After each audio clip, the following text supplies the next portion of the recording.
Hi everyone.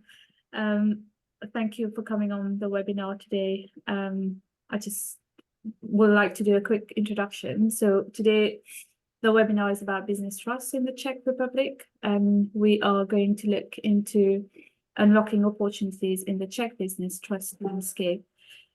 Just a quick introduction. I'm Kesa, Director of Trustee Services at PT Trustees in the UK, and I'm delighted to be your facilitator for today's session. So before we dive in, just a small housekeeping item. We have a dedicated Q&A session in the end. So if you can submit your questions at the time, and we'll do our best to address them. So now let's have a quick look at what we have in store today. We have Mr. James Turnbull, who is the Procurer and Advisory Board Member for PTT in Central and Eastern Europe. And he'll be talking about the benefits of trust account for APRSF and its members. And then we have Mr. Sudhir K. Sharma, who is founder, CEO, and trustee of PT Trustees. And he'll be talking about PTT in the UK and providing some insights into how trust accounts work in the UK. And so, of course, we'll wrap it up with Q&A sessions. So without any further ado, so I'll leave it with you, James, to start. Thank you. Thank you, Gesa. I'm going to share my screen.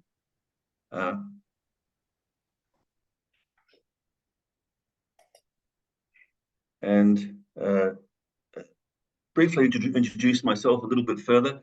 I've been working in the area of trusts in the Czech Republic for more than 10 years now, right back to the very beginning when trusts were introduced into this jurisdiction. And so far, almost all of the trusts, there are about 4,500 trusts in the Czech Republic, and almost all of those trusts are family vehicles. They're set up by families to solve problems for families. And there are not many trusts that are dedicated to business purposes. Now, when you compare that with the rest of the world, it's interesting because in the rest of the world, businesses or commerce uses trusts a lot. And the purpose of today is just to have a look at the potential, I think, for the same use of trusts in this country. And I'm hoping that my screen will now go to the yes. Like I said, this is a new thing. There is not a substantial base of business trusts in the Czech Republic yet. It's a very small market. Today, we do not promise to give you all of the answers. Rather, we would like to stimulate some thought and to use particularly some international models to look at how people are using trusts in other jurisdictions and to ask the question whether that same model works well here, or in some cases, maybe not. So this is really about ideas and some brainstorming. Okay, I think for most people, they know what a trust is, but just in case you don't, I will give the basic introduction to a trust. So with a trust, you have a settlor. In Czech, that person is called the zakladatel. It's for a family, it's usually the senior member of the family who is creating the trust for the benefit of their own family. But for a business, it could really be anybody. It could be any part of a business transaction. So the settlor, he or she signs some documents and creates a trust. And I have drawn it here as a cloud. And the reason I've drawn it as a cloud is because a trust is an entity which lacks legal personality. Instead, it is administered or managed by the trustees in Czech správce, who control and look after the trust, but they are not the owners of the trust. And the third group of people is the beneficiaries, or in Czech, and this is particularly important for business, the other possibility is that rather than having beneficiaries, the trust can exist for some purpose. And the last step is that some assets of whatever kind are placed in the trust. What is important to understand, a key feature of why trusts are useful for business is that asset that is in the trust, it does not belong to the settlor. It does not belong to the trustee. It's managed by the trustee, but it does not belong to the trustee. And it does not belong, if there are any beneficiaries, it does not belong to them either. So that money or that asset is ring-fenced and protected from external attack. Okay, back 10 years ago, I started talking to people about business trusts in the Czech Republic, and many people told me, no, it doesn't make any sense in this jurisdiction. And to be honest, at the beginning, I believed them. There are a lot of reasons not to do it, or reasons that were given to me as reasons not to do with it. The first one is that we already have another way of solving that problem. And of course, the Czech Republic existed for many, many years without trust as a possibility. And so the problems that trusts are used to solve in other jurisdictions, the Czech legal profession found some other way of doing it. Trusts are new and untested. There's no judicial experience. The tax doesn't work. Nobody understands it. And I think the truth is that means that people also are kind of admitting, I don't understand it. So those are all of the reasons given not to do it. We will go through today and decide if we think those reasons are valid. On the other hand, there are some good reasons to do it. Reasons to do it: trusts are simple and flexible. I mentioned that Czech lawyers had found other ways of solving the problems that trusts solve in other jurisdictions. Those other ways are sometimes complicated and inflexible. So trust can sometimes offer a great, more simple, easier solution. Trusts have within them this beneficial ownership concept, in the sense that different people have different rights to different assets. So the trustee might be the manager of the assets in the trust, but the assets are being managed for the benefit of some different group of people. In Czech, we are also able to create trusts for purposes rather than for people. And the last, perhaps most important point, is that if you have a trust, you have a trustee, and a trustee is a watchdog. A trustee is there to protect the purpose, or there to protect the investors. So it's a great system for protecting. Okay, I'll start with this nice quotation from Abraham Maslow, and he said, if the only tool you have is a hammer, you tend to see every problem as a nail. And I come from New Zealand. In New Zealand, we have a population of 4.5 million. We have 600,000 companies, and we have 500,000 trusts. So we have a lot of trusts. In the business environment, trusts are used a lot, in contrast to the Czech Republic. And we use trust to solve many problems. For example, corporate debt. By the way, I don't think this is a useful use of trust in the Czech Republic, but it's a nice example. One of my hobbies is I like to collect these old stock certificates, bond certificates from the past. They are beautiful things, beautifully printed, and many of them have a nice history behind them. This is quite a new one. It's only from the 1970s, and it's a debenture or corporate debt certificate from Phillips Petroleum, which was purchased by Lincoln Income Life Insurance Company. And this is a bit similar to a lot of what you see happening in the Czech Republic these days. Lincoln Life has lent some money to Phillips Petroleum. They got this nice certificate. And who is there to make sure that everybody is behaving themselves? So if we look closely at the bottom corner, you will see this reference to First National City Bank as trustee. And so this is showing us that this corporate debt was not structured as a contract, it's structured as a trust. And First National City Bank is there to protect the interest of Lincoln Life Insurance and all of the other lenders, and to make sure that Phillips Petroleum is doing what it's supposed to do, paying the interest and otherwise following the rules.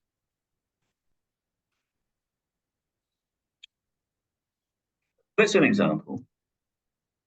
One of the reasons people gave us at the beginning for not doing using trust for business was what I call the trustee problem. Czech law says that any person with full legal capacity may be a trustee. That means physical people.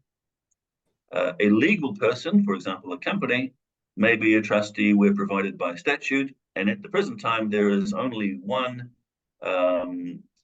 place where that provision exists, and that is Section 11 of the Collective Investments Act, which means that some investment companies registered with Czech National Bank can be trustees. Currently, there is only one such company licensed with Czech National Bank.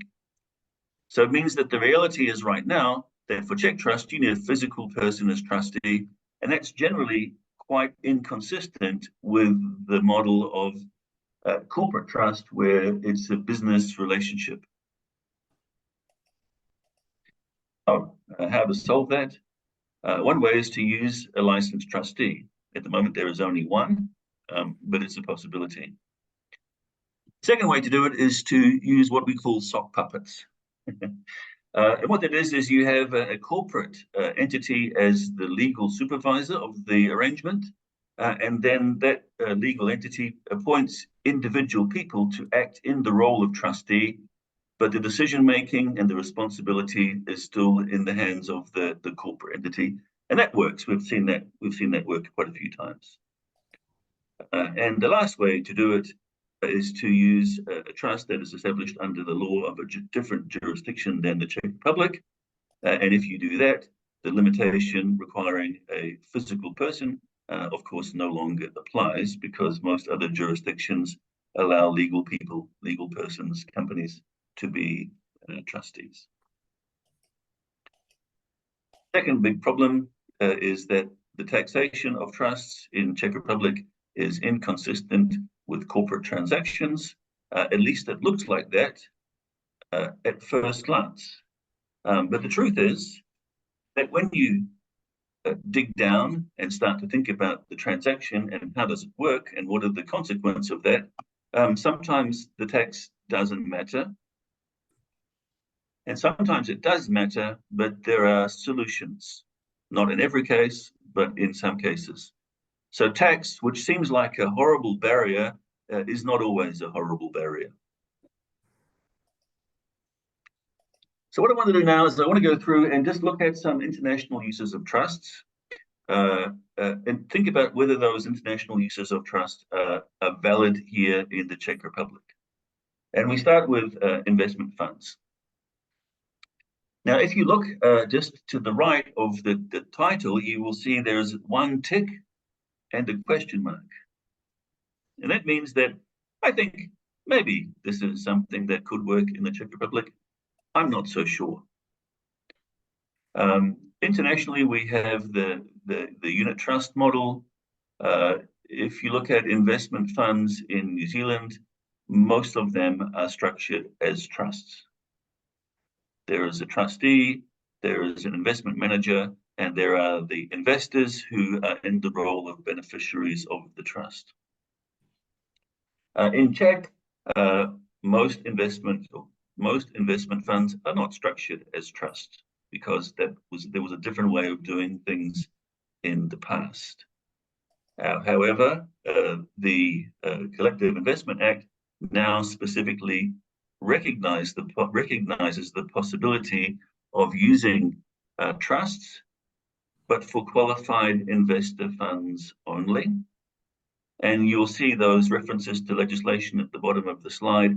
There is some specific provisions of the law talking about using trusts for investment funds, but as far as we know, nobody is.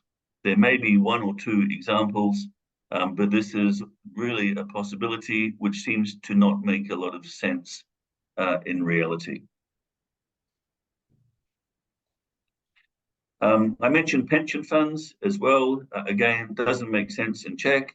Pension funds are an investment fund run, for example, in New Zealand, very much as a democracy. So the trustees of the pension fund are often elected by the pensioners, by the if you like, the investors in the fund, and you have a board of trustees. It's an interesting idea. I think there's some potential in Czech, but there's a few barriers and obstacles to overcome. Likewise, the next example is securitization. Trusts are used extensively in the rest of the world for securitization. Here is the example of securitized mortgages. So a bank has a hold of mortgages, and it wants to, if you like, get them off balance sheet. So it puts them in a trust and sells them or interest in those mortgages to external investors. It's possible here, but not, again, as far as I know, not being done. Still on one tick, but getting a bit warmer. Employee benefit schemes. Trusts around the world are used a lot for managing employee benefits. They are also used to own things like, let's say, company cottages or company holiday houses. One of the nice things is it takes these assets and these obligations off balance sheet. And I mentioned here limited or full democracy. It means that the decision making, the management, the control of these schemes can be actually done by the employees themselves, or by some combination of employees and company management, depending on how much control the company wants to retain. Not that exciting here because we have some specific rules about employee benefits in the Czech Income Tax Act, but more things are possible, including specifically what we call employee welfare schemes. And this is going beyond the basic employee benefit, and it's providing things that are not normally available. And specifically, we're talking about the situation where employees get cancer, or employees have heart attacks, or other very serious long-term problems. And employee welfare schemes are a great way to provide ongoing benefit to those employees outside the balance sheet of the company. So the company funds the trust, puts money in the trust. When somebody has a crisis, or even a family member has a crisis, the funds are there available to help them. And that's actually not expensive for employers, and employees see it as a very compelling and very positive benefit set. Once you do that, then there are many things that you can add on to the scheme to make it even more interesting. And there's a list of possible things there, which take us beyond the standard set of employee benefits that we see in this country.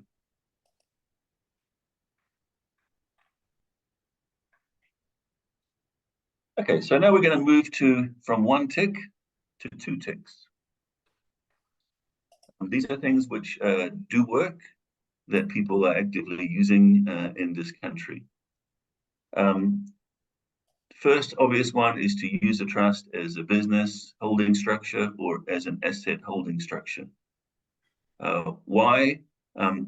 Because the ownership of the things in the trust are no longer owned by individual people.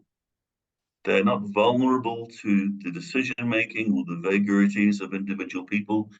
If people go bankrupt or get divorced, then things in a trust are protected. And rather than people, you have ownership by families or by groups. You can create rule-based ownership. In other words, the trustees the administrators of the trust can make decisions based on a set of rules. And you can still have shareholding, but it's not strictly defined in the same way as on the commercial register. So you can say this percentage of the company belongs to this person or this group, subject to certain conditions and rules and so on. And there are also some potential tax deferral benefits from doing it this way. Connected with that is communities.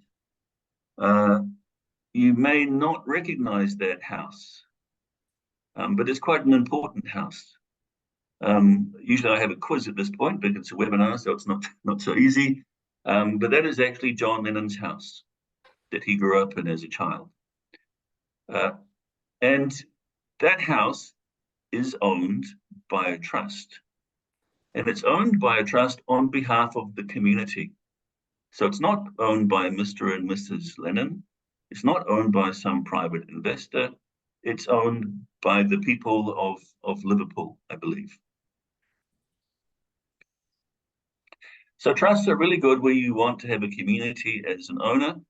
A lot of community centers, village halls, swimming pools, sports centers in common law countries are owned by trusts. So you have the ownership being the community, or sometimes the ownership being society as a whole. So if you look at national monuments, again in the UK, for example, you will find that they are owned by something called the National Trust, which, as its name suggests, is a trust which exists for the benefit of the nation. So that's a great example of how trust can be used.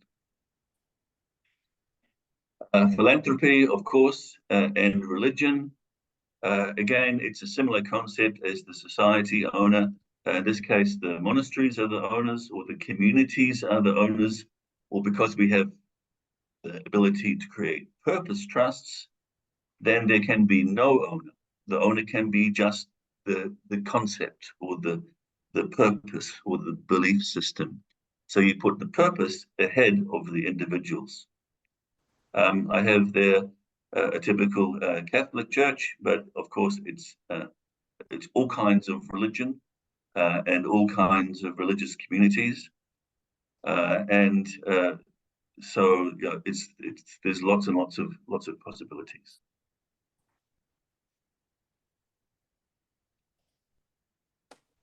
Okay, I'm going to move from 2 ticks to 3 ticks. These are things that really work. Share option schemes, especially for startups and SMEs. You want to give your employees some equity in the business. The old way is that you would do very complicated contractual arrangements. There would be entries on the commercial register, a lot of bureaucracy, a lot of paperwork, and also some problems, because once you transfer the shares to your employee, you have lost control of those shares and you have lost the voting power in the general meeting. So a trust is a much softer model. You create the trust, you put the relevant shares into the trust, and the employees are the beneficiaries, but there's no need to make the entry beyond that first entry. There is no need to make any entries on the commercial register. And if things go wrong, if people break the rules, then you just remove them as a beneficiary.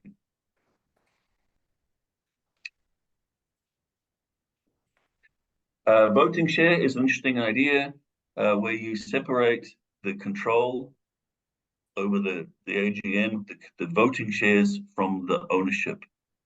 So it can be that one group of people are the owners of the shares, they get the dividends, they They get the benefit of being shareholders, but somebody else has the control of the company, or you can establish rules-based voting, which say, yes, the voting happens according to these rules and these principles. Last couple of slides, and now I'm on to 5 ticks. Okay, these are things that really work here, that are working and are quite exciting. Consumer protection, especially. The old way of doing consumer protection, not to explain. Somebody pays money for something in advance of receiving the thing. Typical examples, a music festival. You buy your ticket now, the music festival is in October. You are going on holiday, you pay for your holiday now, but the holiday is in 3 months.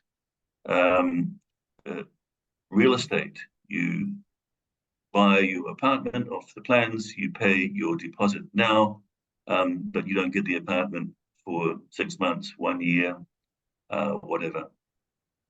The old way of doing it was to put this money, well, the old way was just that the recipient of the money would put the money in their bank account, and you crossed your fingers and hoped they didn't go bankrupt, because if they did, you lost the money.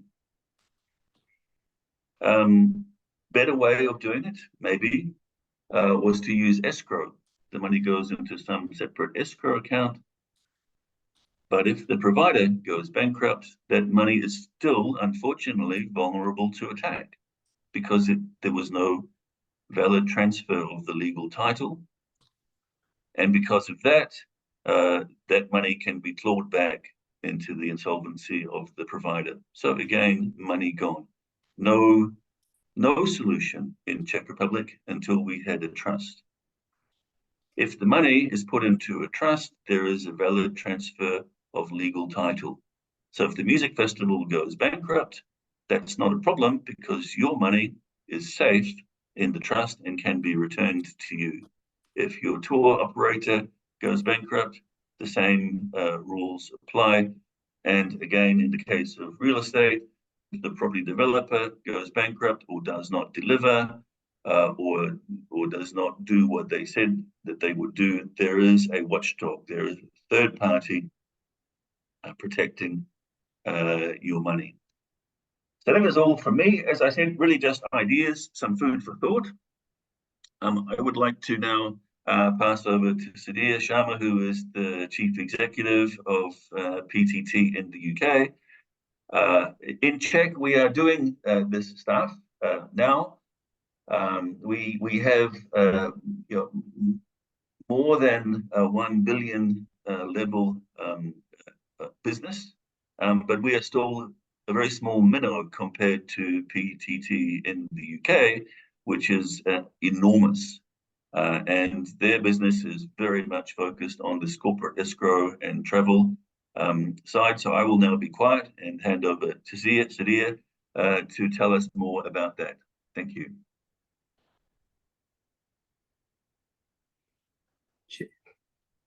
Hi, James. Thank you very much. Hoping everybody can see me, and just bringing the slides up. Thank you for the introduction. We are actually very excited to be working in the Czech Republic. It's been a long haul. We've been working on the proposition for coming up to 3 years. And as James said, we started to achieve success in protecting travel funds in the corporate environment. And essentially what we do, if I may just talk about travel for the moment, is very straightforward. The consumer pays for their holiday. Those funds are placed into a trust account, and generally we will hold them until the consumer has come back from their holiday. The genesis of this arrangement started in the UK under the European Union directives in terms of protecting consumer funds. And in the UK, funds can be protected in one of 2 ways. Either they are protected by way of an insurance bond, which, by the way, could be a cash bond as well, or those funds are placed into the trust account. And since COVID, which I can't believe, happened 4 years ago in March 2020. It was found that trust accounts were far better vehicles for protecting consumer funds. By way of an example, we were able to support a major European airline and assisted them in refunding something in the order of 200 million euros of funds, each one of which were identified and returned to the individual consumers. Now, our expertise, as you can see from the slides, are these trust and escrow services, which we have now expanded into the non-travel sector as well. And as James said, these trust accounts have a beneficiary. The beneficiary in the UK is the Civil Aviation Authority, as an example, for flight packages. We have recently done a tie-up with a major franchising body in the UK, where these are now held for the franchising body. They, in turn, provide guarantees to the Civil Aviation Authority. So from PTT's point of view, as long as the purpose of the funds is clearly identified and defined, and the beneficiary is known, we will then adopt these instructions in terms of how these funds are to be managed. How do we work? We have a fantastic team of colleagues who are based in the UK. We are now gradually building a team in the Czech Republic. We have a team in Mauritius, a team in India, and we are looking at a couple of other European locations. Makes a great deal of sense to recruit colleagues for an individual country. It would have been very difficult to apply the English-trained team in the Czech Republic. We needed colleagues in the Czech Republic who spoke Czech, who were Czech, who understood the market better than we did, but they were trained up to operate under the rules we have designed. And the team is backed up by a bespoke system, which we call Imperium L, where we manage the funds of all of our clients at a granular level. And by that I mean, we have an individual system for every single client. Our system records all of the funds that have been collected and identified by the consumer who's traveling. And just to move across to the value, you can see a slide that says that we processed nearly £3 billion of funds. In fact, I was having a conversation with James earlier today. This looks more like 5 billion this year. And each of those monies are broken down to the individual clients for whom we have separate trust accounts, separate trust deeds, separate arrangements. We do not mix funds, we do not mix clients, we do not mix systems, which makes it a really useful way of ensuring the protection of data and the management of data without it being compromised by any other information coming into that data. Our system Imperium L is home-built. I have been involved in the trustee space since 2001. And my team, many of my team in the UK are coming up to 10 years. And we actually don't have anybody other than on the Czech side, where they're coming up to 1 year. We don't have anyone who's not worked for us at least 3 years. So a decent system built through experience and being continually developed through experience, backed up by a team that is well trained in terms of looking at the trust accounts, the exposure that may arise, the risks, and just generally having an understanding of each of our clients that we deal with. And we are very, very keen on training and empowering our people to be able to support clients. We do understand there's a degree of skepticism about trust accounts, and we can only overcome that by being very efficient, very effective, and very supportive. We, in fact, will provide data back to our clients because we reconcile every single trust account every day. Our system reconciles all of the funds every day. Once a week, we then carry out a further reconciliation at a senior level. And once a month, the whole proposition is reconciled client by client. And in the case of our Civil Aviation Authority trusts, we provide something in the order of 1,500 reports a year to the Civil Aviation Authority. All these reports are automated and come straight out of the system. We are active users of open banking in the UK, where our systems will pull banking transaction data straight out of the consumer system. And I think Kasia, if we could move to the next slide, please. In terms of the business verticals that we support, in the travel sector, as I've discussed, that's how we launched. We support tour operators, travel agents. We look after coach businesses. We look after cruising businesses. We also look after airlines. Not all of these trusts are regulated by the Civil Aviation Authority. In some cases, we will provide trust accounts for credit card companies, for merchant acquirers. So a merchant acquirer will not want to release all the funds on day one upon collection to the merchant.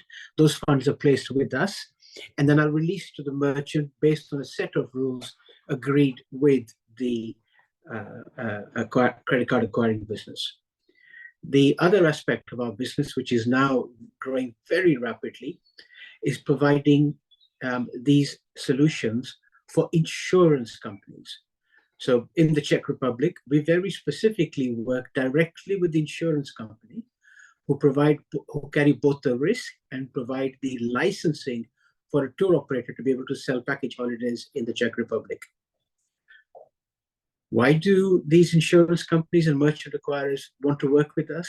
It's because we are able to provide them with a granular breakdown of their risk.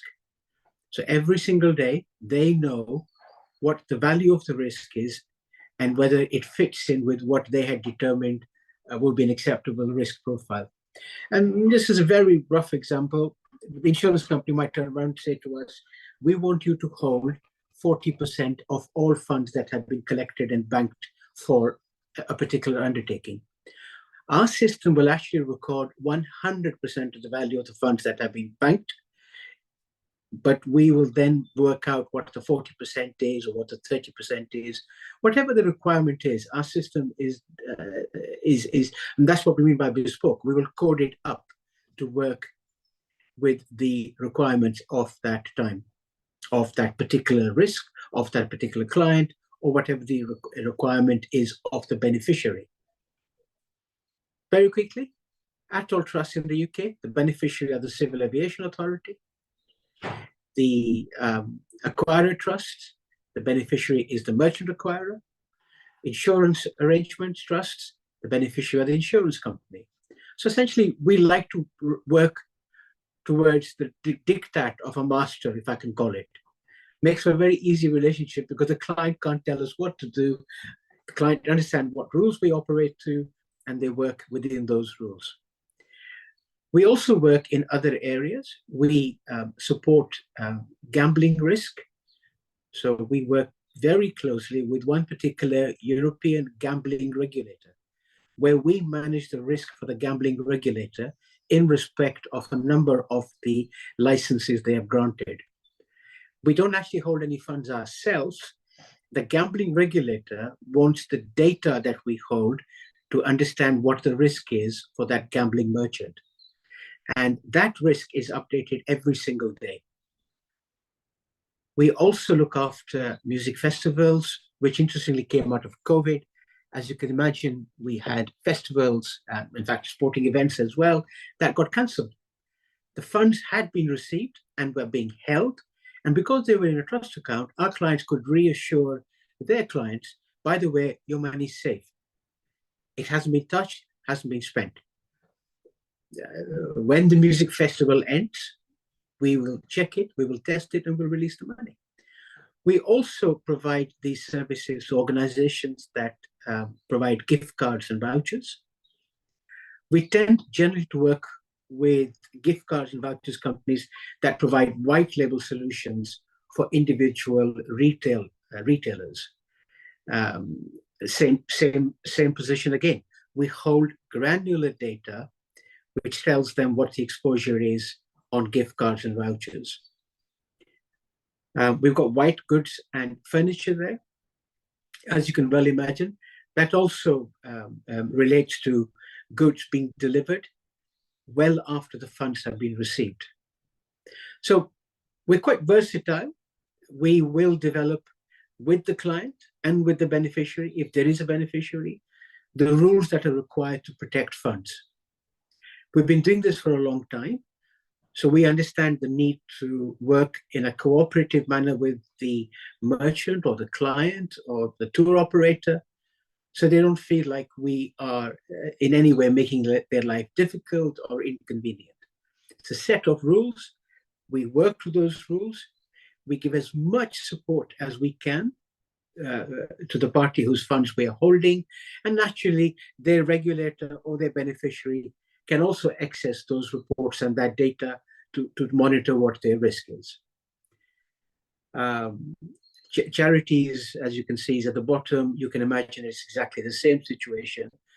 Effectively, we have a fiduciary obligation to carry out a role in a particular manner, and we have built a reputation of being trusted and value being placed upon what we say. We work very hard at this. Tessa, if you could then take us to the next slide, please.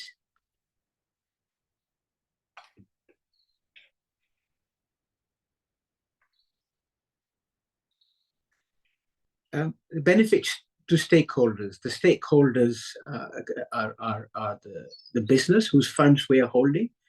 The stakeholders are the beneficiary. The stakeholders are also the consumers as well. In essence, it could be anyone. James mentioned, I believe, the property sector. That also will have stakeholders. The stakeholders will be the contractors, the stakeholders will be the subcontractors.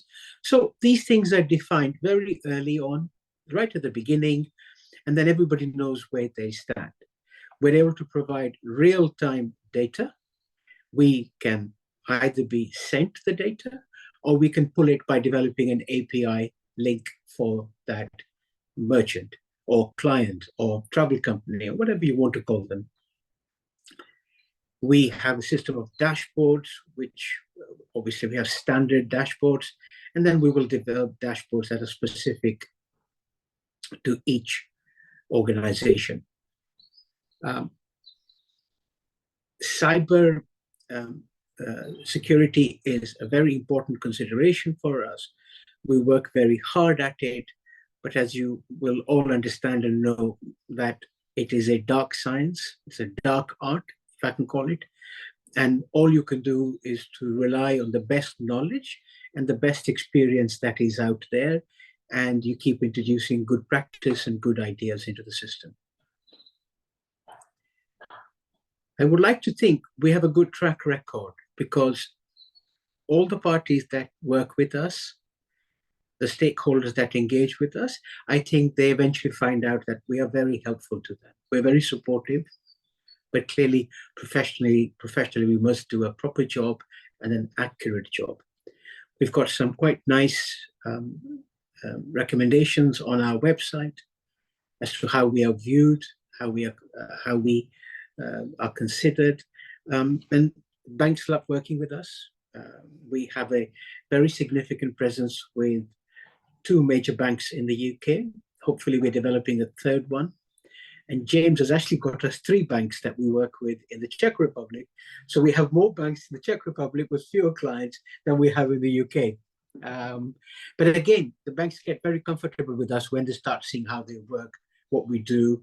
And essentially, whilst we are trustees, if you think about it, we don't really acquire the power to control those funds. there's always a stakeholder involved in the disposition of the funds.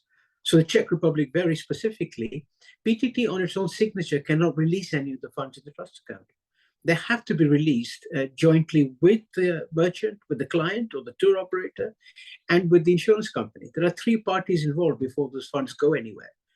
And quite honestly, I like that idea. I don't want to control the money because that allows me to come on a call like this and say, guess what? We don't control your funds. In the UK, we do have arrangements where PTT can control the funds for certain travel companies, which don't involve flights. But in that situation, the travel company fails. Once they've failed, somebody has to step in and take charge of the funds. Again, bespoke arrangement, very carefully monitored, and we will actually work with a firm of independent accountants, even in that situation, which stops us from taking the funds again. Guess if you would go to the final slide, please.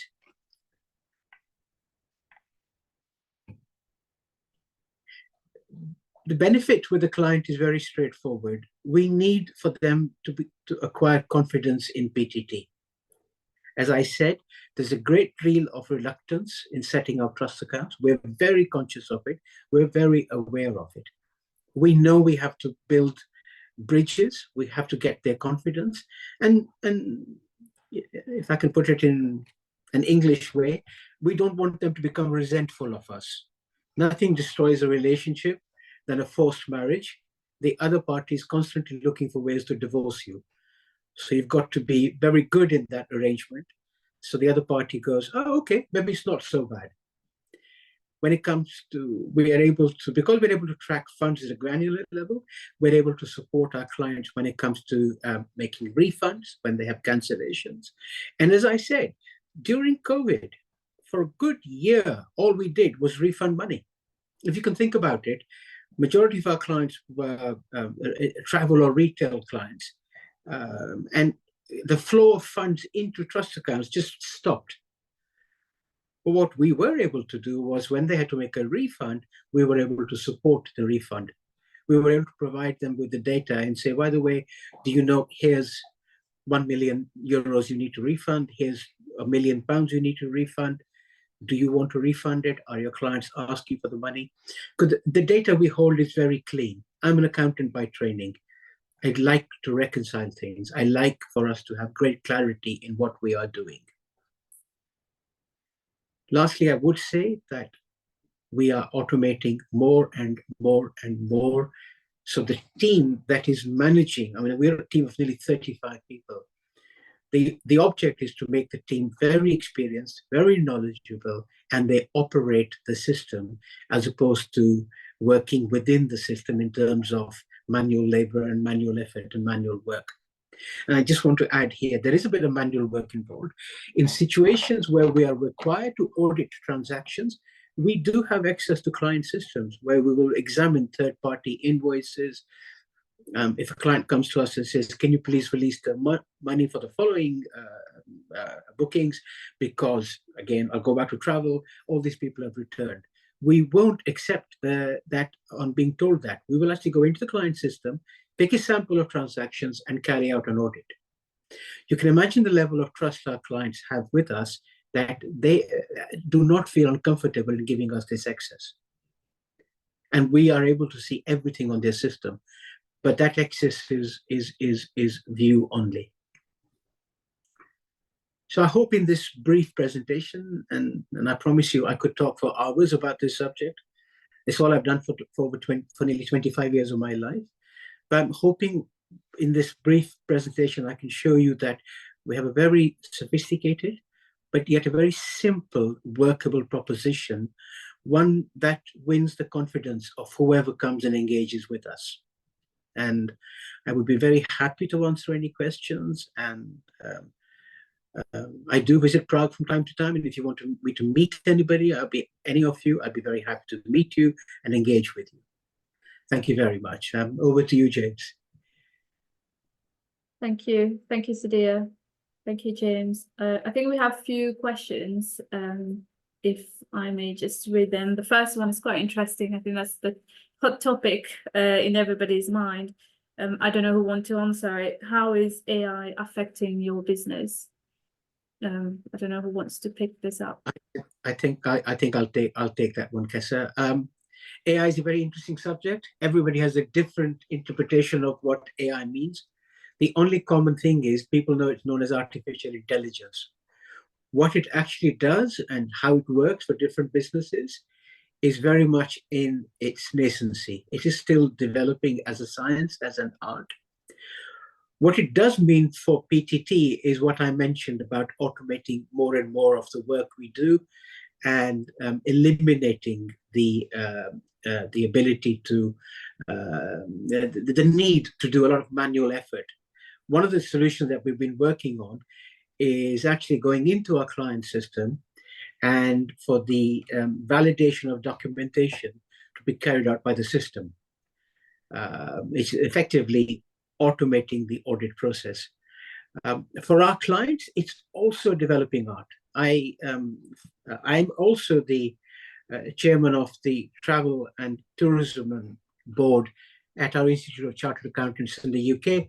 And I was recently asked to find clients who could talk about artificial intelligence. I was amazed to find out that nobody was willing to talk about it. I got one of two answers. We're not there yet, or we prefer not to talk about what we are doing. So AI is interesting. And Kessa, perhaps I should be asked this question in another year's time. Yeah, definitely. I think it's quite a hot topic and everybody's still looking into it and trying to understand what AI means. I've got a second question. I don't know who wants to pick this one. So can I ask if I've understood correctly, in the case of a tour operator, are you tracking each tour operator or each traveler? We are tracking each traveler. So we will hold limited, I mean, there's GDPR to be taken into account. We will hold limited transactional data, but all of it is relevant to the funds collected. So we will hold data such as lead name on the booking reference number, the date of departure, the date of return, and the funds involved. And any other details we're required to hold by the beneficiary or that particular arrangement. And you can imagine if you went to white goods and furniture, we need to know what goods are involved in that particular order. When are they being shipped? When are they being delivered? What is the trigger point at which we're allowed to release the funds from the trust account? So it's an individual arrangement for every business, but within that, we track funds for every single party that pays into the trust account. Yep. Thank you, Sudhir. We've got a last question. How about impact of cash flow of a company if the company doesn't have access to the funds? So we are that was true in 2 or 3 years ago, where 100% of the funds were held in the trust account. Not true now. In the case of the Czech Republic, as an example, we don't hold all of the funds in the trust account. We hold a certain percentage that the insurer believes is sufficient to cover their risk. The rest of the funds are retained by the travel business. And here, even in the UK, interestingly, the Czech Republic solution is what we are now implementing in the UK. Our regulator has, without knowing what we are doing in the Czech Republic, accepted the Czech solution. And we will not be holding 100% of the funds in the trust account. So the days where all of the monies were held in the trust account pending performance are pretty much gone. That is not to say that we cannot have an arrangement where we hold 100% of the funds in the trust account. But that's very much down to the parties involved, what their agreement is, and what the risk perception is. If I can just add something to that, looking specifically at the case of the Czech Republic and the tour operator business, actually it's positive. And the reason it's positive is the old model was that the insurance company would say to the tour operator, we want some cash from you as security for the insurance, which we're going to hold in our bank account, and we're going to base that on some estimate of your turnover. And what we have now for those tour operators is that the amount held is not based on an estimate. It's based on the current actual situation. And the current actual situation in January is that the amount of prepayments is not that high. But in June, prepayments are much higher. So the amount of money that needs to be held in January is much lower than it was in the good old days. And the second difference is that we are paying those tour operators interest on those bank accounts, on that money. So those tour operators are getting, for example, let's say in today's context, 5%, whereas in the good old days they were getting nothing.